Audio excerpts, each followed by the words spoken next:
All right, joining us now is David French, opinion columnist at the New York Times. Eli and Courtney are still with us. David, we're going to bring you in on this conversation, and let's start off where I left off with Eli, and this is the content of what J.D. Vance was arguing, and bear with me because I'm going to read a bit from this article and from the text chains. So J.D. Vance is arguing against striking the Houthis as quickly as they were planning on doing it. He says, team, I'm out for the day doing an economic event in Michigan, but I think we are making a mistake.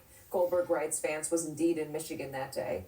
The Vance account goes on to state 3% of U.S. trade runs through the Suez. 40% of European trade does. There is a real risk that the public doesn't understand this or why it's necessary. The strongest reason to do this is, as POTUS said, to send a message. He also says, Pete Hegseth, if you think we should do it, let's go. I just hate bailing Europe out again. Let's just make sure our messaging is tight here. And if there are things we can do up front to minimize risk to Saudi oil facilities, we should do it. Hegseth responds, VP, I fully share your loathing of European freeloading. It's pathetic. But Mike is correct. We are the only ones on the planet on our side of the ledger who can do this. Nobody else even close. Question is timing.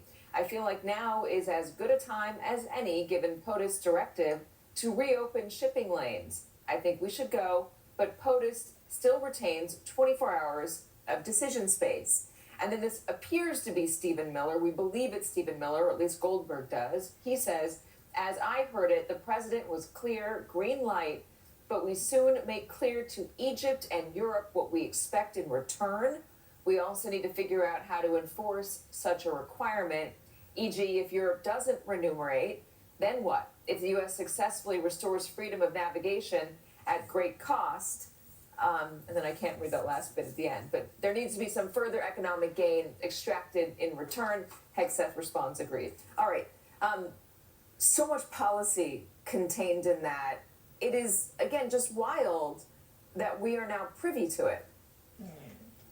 None of that policy discussion should be surprising to anyone if you've watched this administration. So what do you know from this administration? It's extremely hostile to our allies in Europe.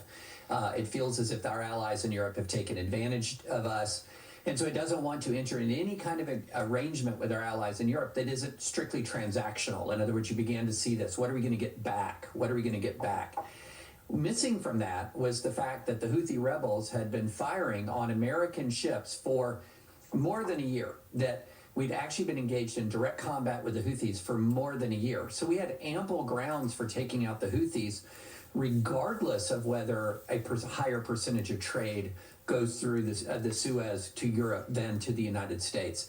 But so you saw very clearly that hostility to Europe in there. You saw very clearly the transactional way that the Trump administration looks at foreign policy matters. And it was very interesting that Vance felt quite free to disagree with POTUS, apparently, in this little private group chat. And that's all the interesting elements of this, even aside from the shocking breach in operational security that would get any general or admiral immediately relieved from duty if this happened on their watch with their plans. Eli, give me a little bit more about what we should expect now about how the Trump administration, or what you gleaned from this about, again, what David was talking about, the transactional nature of this administration and the way they view not only Europe, but also Egypt in this, Egypt and Saudi Arabia.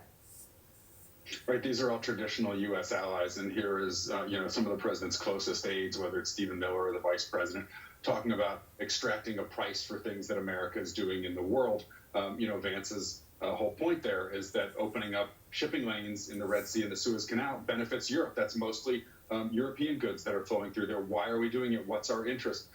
This all lines up with other actions that we've seen from the administration, exactly like David said. J.D. Vance went to the Munich Security Conference and told Europeans that the biggest threat to Europe was Europe and their intolerance for far-right political parties and, quote, freedom of speech, not Vladimir Putin moving westward across more borders. It was, you are the problem.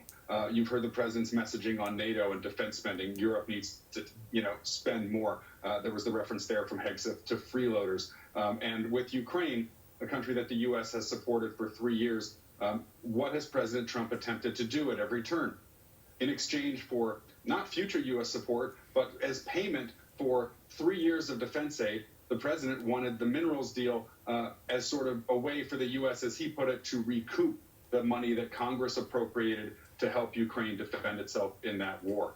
And now he's talking about allowing the U.S. to take control of power plants and power facilities in Ukraine as part of a settlement. The entire administration seems to be on the same page here in terms of being really skeptical about Europe as allies, seeing Europe as a bunch of freeloaders that have not done enough heavy lifting over the years. And Europe is doing it now. They are waking up to the fact that this is a very hostile administration in Washington, and that it is worse than maybe they thought it was going to be. And so there is a lot of money now being spent in Germany on defense.